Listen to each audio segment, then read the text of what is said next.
ici, on est hyper multiculturel. On n'est pas là pour se taper l'un sur les autres, parce que c'est ça que le politique veut, c'est diviser la population. Et ici, je vais donc passer j'ai passé la parole à Alain Escada, qui est président de Civitas. Et après, vous aurez démocratie participative, et après, vous pourrez faire tous les slogans que vous voulez. Bravo, bravo pour votre mobilisation. Vous n'êtes pas suivi uniquement en Belgique. Votre mobilisation contre Evras, elle est suivie dans toute l'Europe.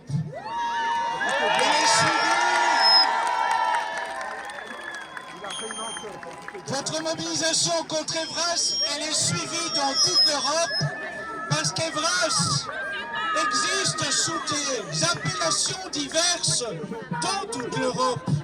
Ayez bien conscience que ce qu'ils sont en train de mettre en place, ce n'est pas un projet belge, ce n'est pas un projet du gouvernement fédéral ou du gouvernement wallon ou bruxellois. Ce qui se passe, c'est un projet de l'Organisation mondiale de la santé.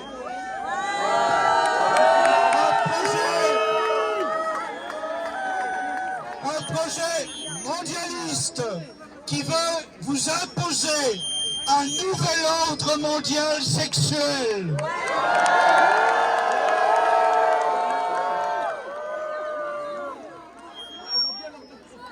Ça ne s'appelle pas qu'Evras, c'est sous des appellations diverses. Cette même volonté de faire croire à vos enfants dès 5 ans qu'ils peuvent, s'ils sont un petit garçon, décider, comme si c'était un jeu, de devenir une petite fille. Voudrez-vous cela?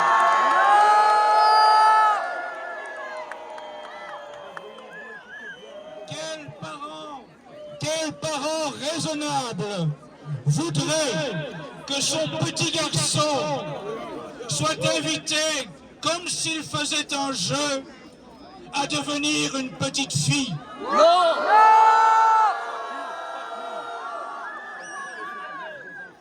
Les conséquences de cela, ce n'est pas un jeu, c'est une mutilation et une stérilité organisée, parce que tout ça n'est pas innocent, parce que tout ça est orchestré, parce que l'Organisation mondiale de la santé désormais a des pouvoirs supérieurs à ceux des États-nations. C'est voulu à l'échelon mondial, c'est voulu au Forum économique mondial de Davos. C'est un piège pour organiser la dépopulation et pour organiser la stérilité de vos enfants et pour organiser la perversion de vos enfants.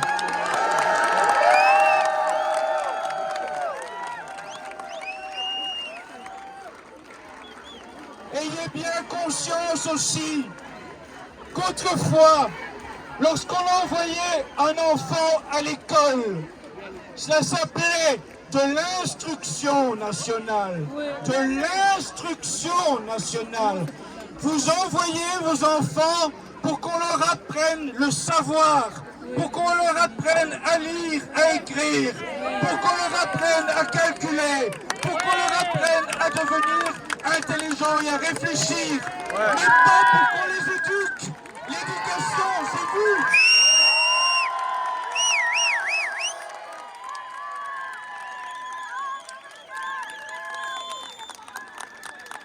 On vous dira demain dans les médias ou même déjà ce soir sur les plateaux de télévision, regardez, c'est l'union des intégristes. Vous savez, tout ce type de mensonges que l'on cherche à véhiculer. Ici, je suis catholique et les musulmanes. Ce que nous faisons aujourd'hui, ce n'est pas un front de la foi, parce que les mots ont un sens. Chaque religion est différente et il ne s'agit pas de mélanger les religions. Il ne s'agit pas de faire une addition de toutes les religions. Mais aujourd'hui, cette mobilisation, elle est celle de tous les parents de bon sens. Celle de tous ceux qu'ils soient catholiques, musulmans, athées, agnostiques, orthodoxes, qu'importe, vous êtes là pour protéger vos enfants. C'est la seule chose qui importe.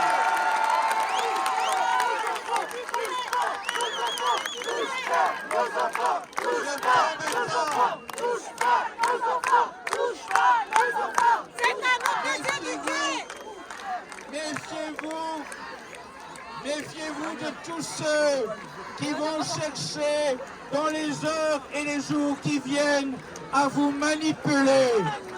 Ne tombez pas dans le piège des manipulations. Ne tombez pas dans le piège de ceux qui voudraient entacher ce mouvement de parents responsables de soi-disant actions de violence organisées par des personnes extérieures à votre mouvement de mobilisation. C'est pas notre vérité! C'est pas notre vérité!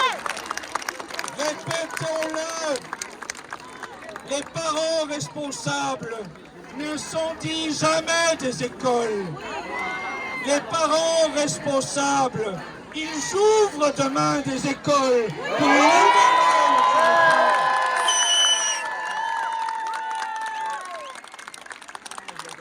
ne tombez jamais dans le piège de provocateurs qui ne manqueront pas de tenter de vous entraîner dans de l'action violente.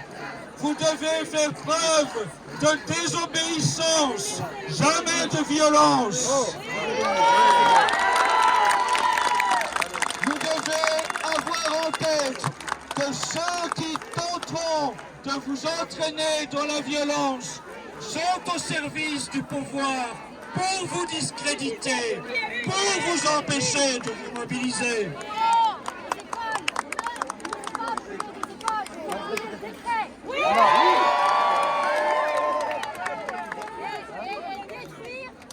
Par l'argumentation, la contre-argumentation, l'idéologie qui s'impose à nous aujourd'hui.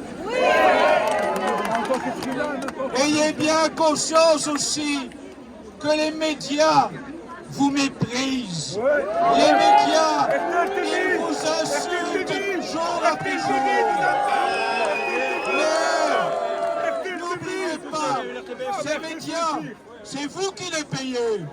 Ces médias, c'est vos impôts qui les payent. Ces médias qui vous méprisent, c'est avec votre argent qu'ils vivent. Tout à fait. Les médias devraient avoir honte de vous insulter, honte de faire croire que vous ne savez pas lire un document. Les documents, ils sont à disposition. Les documents, vous les avez en main. Les documents, tous les journalistes honnêtes les ont en main. Ce qu'ils disent qui n'existe pas, n'importe quelle personne qui sait lire sait que cela existe et que cela doit être combattu. Caroline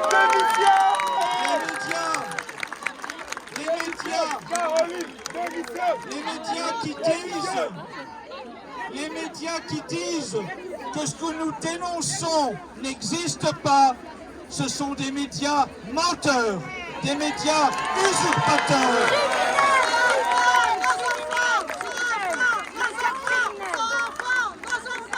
Surtout, gardez toujours confiance. Soyez organisés en réseau. Faites face avec détermination. Mais ne tombez jamais dans les pièges de l'adversaire. Ensemble, unis, vous êtes invincibles. S'ils vous entraînent dans la violence, au contraire, ils chercheront ensuite à s'emparer de vos enfants, à placer vos enfants. La violence est un piège pour placer vos enfants, pour s'emparer de vos enfants. Faites preuve de désobéissance. La désobéissance est la meilleure des résistances.